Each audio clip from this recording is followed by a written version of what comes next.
बेटा तुम याद रखो कि तुम हिंदू हो, तुम ये भूल गए हो। अब तुमको अगर याद आ गया हिंदू हो तो अपने बहन बेटी का इज्जत बचाओ, अपने धर्म को बचाओ।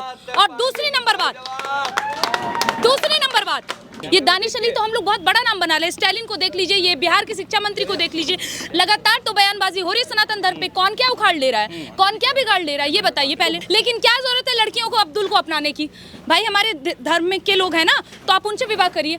सबसे पहला सवाल खुशबू जी आपसे कि जो सांसद में जो रमेश भदौरी साहब जो बोले हैं, सपा के जो राज्यसभा सांसद है दानिश अली, क्या है तुम चुपो तुम कटो तो मुल्ला है, क्या इसका आप समर्थन करते हैं? इनका कंडेम करना चाहिए। अब सच्चाई क्यों ना स्वीकार करे भैया? क्या ये सच्चाई नहीं, ये सच नहीं है।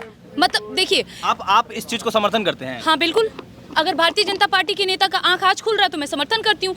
आपके साथ भी यहाँ एक मुल्ला जी है, इनको आप कहिएगा कटुआ मुल्ला तुम बैठ जाओ, ये सही बात है? ये इनसे पूछे क्या एक्सेप्ट कर रहे हैं, क्या इन्होंने मेरे धर्म को गाली दिया? नहीं दिया तो मैं नहीं गाली नहीं दूंगी। दानिश अली ने धर्म को गाली दिया? दानिश अली का क्या था उन्होंने? एक मिनट, नहीं बीच में उन्होंने जिस तरह का लैंग्वेज इस्तेमाल किया, और ना ही ये कोई इकलौते नहीं है। ये दानिश अली तो हम लोग बहुत बड़ा नाम बना रहे हैं। स्टालिन को देख लीजिए, ये बिहार के शिक्षा मंत्री को देख लीजिए, लगातार तो बयानबाजी हो रही है सनातन धर्म पे। कौन क्या उखाड़ ले रहा है, कौन क्या बिगाड़ ले रहा है, ये बताइए पहले। भारतीय जनता पार्टी क्यों नहीं कुछ कर रही है? भारतीय जनता पार्टी क्या सब चीज का ठेका लेके रखेगी?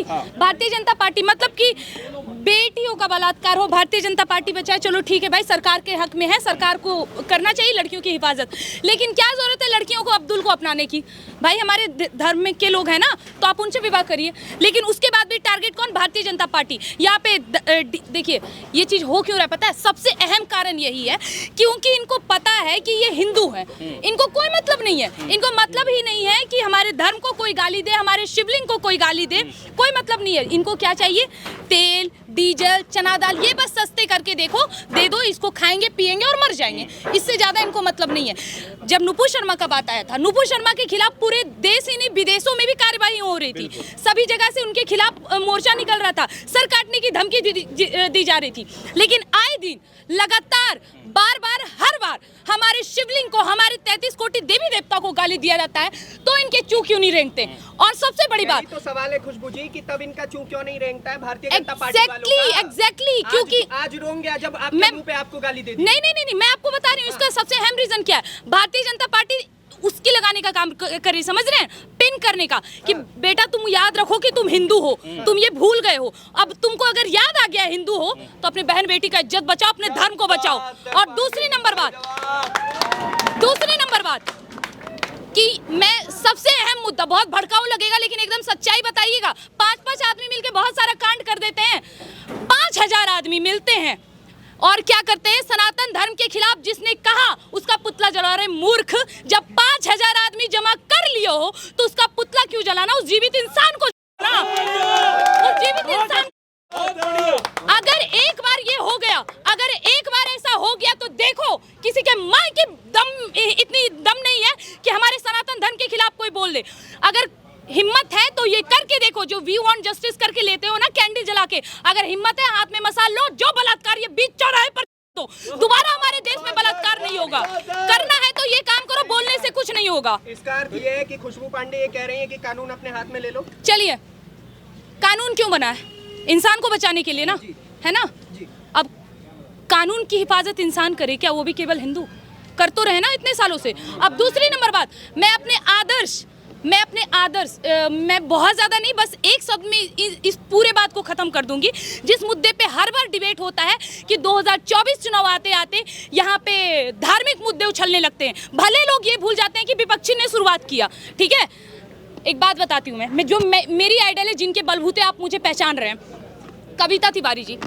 निर्जला शुष्क सी धरती पर कायरता जब कुंभलाती है, जब घटा टोप अंधियारे में स्वातंत्र घड़ी अकुलाती है, जब नागफनी के पारिदास सदृश बताया जाता है, जब मानव को दानव होने का बोध कराया जाता है, तब धर्म युद्ध के लिए हमेशा शस्त्र उठाना पड़ता है। देवी हो अथवा देव रूप धरती पर आना पड़ता है। मैं एक बात कहना चाहूंगा भाई, एक मम्मन नाम का बंदा था, जिसने संसद में खड़े होकर के बोला था तुम आ करके देखो प्याज से फोड़ दूंगा, तो भाई हमारे रमेश भिदोड़ी जी ने उसका बहुत कर्रा जवाब दिया है, बहुत कर्रा। जो संसद में अगर कोई बदतमीजी करेगा तो इसी तरीके से सुनेगा, चाहे वो जो किसी भी जाति धर्म से हो। और मैं रमेश भिदोड़ी जी का समर्थन करता हूँ, क्योंकि हमें हमारा पार्षद, हमारा सरपंच, हमारा एमएलए, हमारा मंत्री, एमपी, प्रधानमंत्री, मुख्यमंत्री रमेश भिदोड़ी जैसे चाहिए।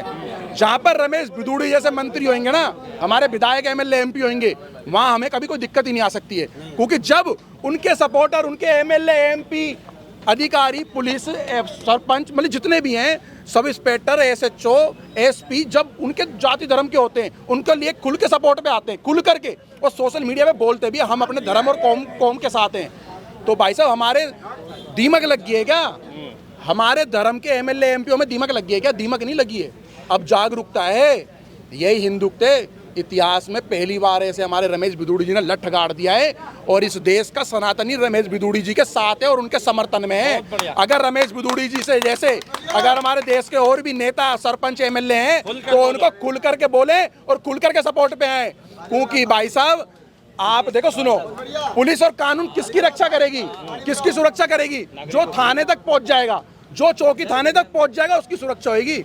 इतनी देर में तुम्हारे घर के दरवाजे पे खड़ा हुआ तुम्हें निपटा देगा, समटा देगा। मैं रमेश भिदोड़ी जी का खुल के सपोर्टर हूँ और रहूंगा जिंदगी भर। बोल जय श्री राम।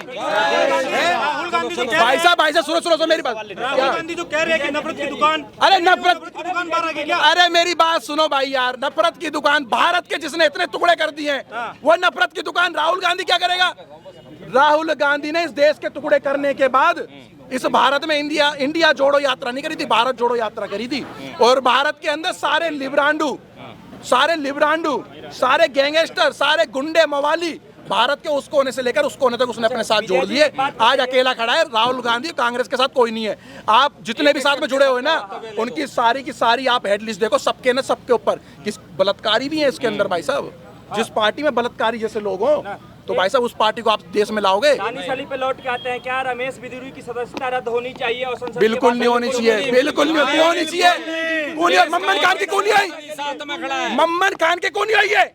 जिस मम्मन खान ने इस तरीके से बोला था कि मैं अपने कौम के लोगों के साथ खड़ा हुआ हूँ, क्यों नहीं करिए? क्यों नहीं करिए? विधानसभा एक एमएलए है, क्यों नहीं करिए भाई? उसकी शब्द क्या संसद के शब्द है? संसद के शब्द नहीं है, लेकिन कब तक झेलेगा? आपके ऊपर कोई, आपके ऊपर भाई साहब सुनो, इस देश के अंदर ना एक छोटा सा मामूली सा कीड़ा मकोड़ा स्टाइलिंग पता क्या बोलता है कि सनातन धर्म झिंगुर है, खत्म होना चाहिए। हमने बहुत तो कौन देगा उसका जवाब भाई? हमने बहुत शब्द कौन सुन देगा? लिए जो असंसदीय अब है। नहीं होगा भाई साहब, और ये अब नहीं होगा। शब्द हमें सुन ऐसा ही के एमएलए थक चुके चाहिए। हैं। जय श्री और राम अब भाई। हमें ऐसा ही नेता चाहिए। बिल्कुल। योगी आदित्यनाथ जी ने कहा था कि जो जिस भाषा में समझेगा उस भाषा में समझाने की हिम्मत रखते हैं, उस भाषा में समझा देंगे।